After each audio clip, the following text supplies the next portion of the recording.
Hi, my name is Jeff Swystun. I'm Chief Communications Officer of DDB, and today I'm sitting down with Paul Gunning, who is Chief Digital Officer of the DDB Group. We're going to be covering a few topics today, including what digital means to DDB and the advertising industry as a whole. We're advancing towards our appearance at Cannes, and we're looking forward to that. And also we're going to be speaking to Paul about creativity, ideas, and inspiration. So welcome, Paul. Thank you. So coming up, the most thing on our agenda that's about to hit us is the Cannes Advertising Festival, and we'll be making another appearance there as the DDB Group. How about from your perspective, what does the festival mean to you? Well, I think there's two very important aspects of it. First of all, it's rare that we have opportunities as a global network to come together, and this allows us to bring the leadership of the company and from all different regions of the world together in one place. That allows us to get business done, of course, but it also provides that intangible of building culture, rebuilding those connections. A lot of these people we won't have seen since last year's Cannes, so it allows us to again cement those relationships, and because it's what makes DDB great, it's what makes us different, are those friends and relationships, and they get built at places like Cannes. The other part that I think is quite important with the festival is when we do well there, it allows us to attract the best talent. Winning lions are important. They're important for our clients. They're important for our egos. All of that's true. But I also think they're important for people who want to come work at DDB and understand how much we do value creativity. And when we do well there, we get a surprising amount of candidates that contact us right after the festival. So it's prime recruiting grounds. That's great. No, that makes a ton of sense. And of course, all the best talent is gathered in one place, so it gives great opportunity.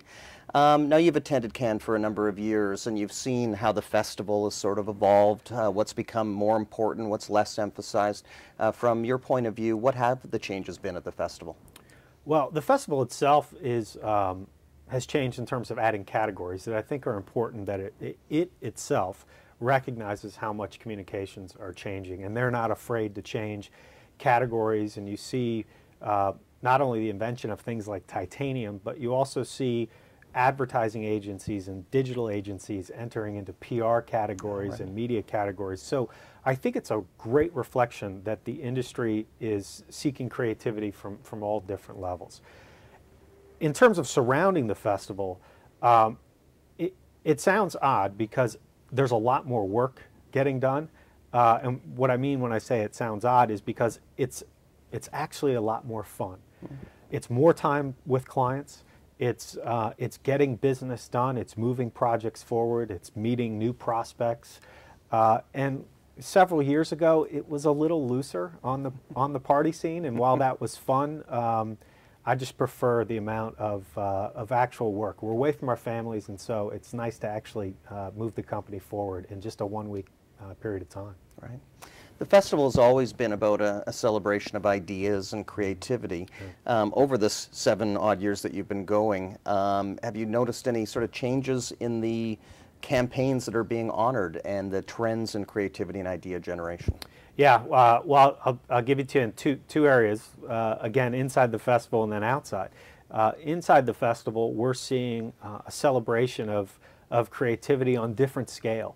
Before, say, 7+ years ago, the things that won tended to be the biggest breakout hits, and usually in television advertising. Now, it's a celebration of creativity that drives results. And so in some cases, in a lot of cases, the majority of the audience may not have even seen the work when it was actually on air or on the internet or what have you. And that's okay, because it's really now celebrating true creativity, not necessarily just who had the biggest media budget, like maybe, say, 7 years ago was something that could tilt the judges in your favor. Outside the festival, what's very exciting is how much creativity is going on there. There's so many installations. People are bringing their creativity to outside of Palais and all the walks down the beaches. And so it's not just happening in the venue. It's the entire city of Cannes is really celebrating all of this. You touched on it at the beginning that this is now getting to different things being honored at the festival. So it really gets down to how the definition of successful work is perceived. And how do you define successful work? Well, easily it's about moving the needle forward for our clients, and so that's what we're judging is, are we having an impact? But I think there's other areas of success that we look for. Is it breakthrough? Are we able to deliver a unique experience that nobody else could, that is perfectly on brand and on strategy? And I think some of our previous wins there are good examples. For example, Carousel, which obviously did very well from a sales perspective of the TVs, but it was a totally new way to engage their target audience in a very unique setting of basically high definition on the internet. It really broke through. Right, right. Now, there's a great deal of content that goes on at Cannes. We have seminars, conferences, and there is value in the parties outside of the obvious. It's just meeting and connecting with people. Is there anything on the calendar that standing out to you that you're looking forward to attending? I actually just reviewed my calendar with a couple of folks internally. I have literally have meetings from 7:30 in the morning until probably 2 a.m. But I'm looking forward to it because this year, like last year, more and more clients are coming, and that's been important. But even more so are our partners that are coming. Apple, Google, Microsoft, AOL, Yahoo, Groupon will be there, Living Social will be there. I mean, there's a tremendous amount of publishers and technology companies that are going to be there that I'm meeting with and looking forward to bringing that information out into the larger DDB group. Well, we intend on interviewing you every day at 2 a.m. just to see how things are going.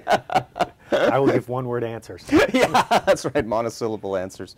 What advice do you have for the young talent in our industry? There's going to be some young talent at the event, but right. This is more a general question outside of Cannes. Kids that are coming out of design programs, business programs, what have you, because we hire from all factors. But what right. advice do you offer up? I answer this question fairly often, and I like my answer. It's to remain curious.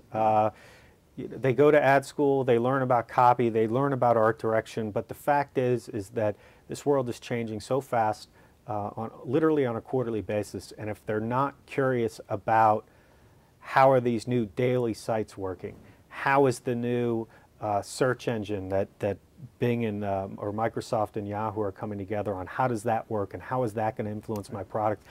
I think as a young creative, if you're not curious and interested in that, I'm not sure how long of a career you're going to have.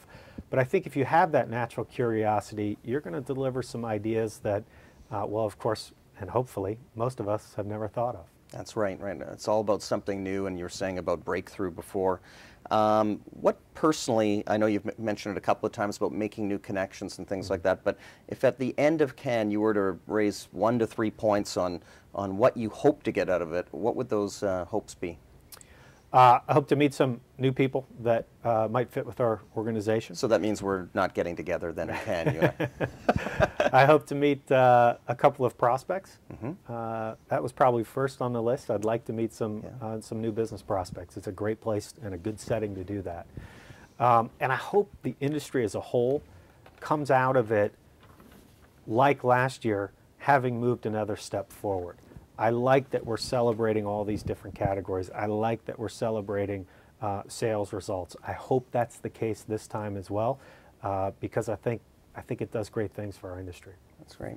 Now you're it's 7 or 8 years survivor of this event, Yes. and somehow you're still looking youthful. And the lines are few and far between. Any advice for anyone attending it for the first time? Well, I'll tell you two things. First of all, pace yourself.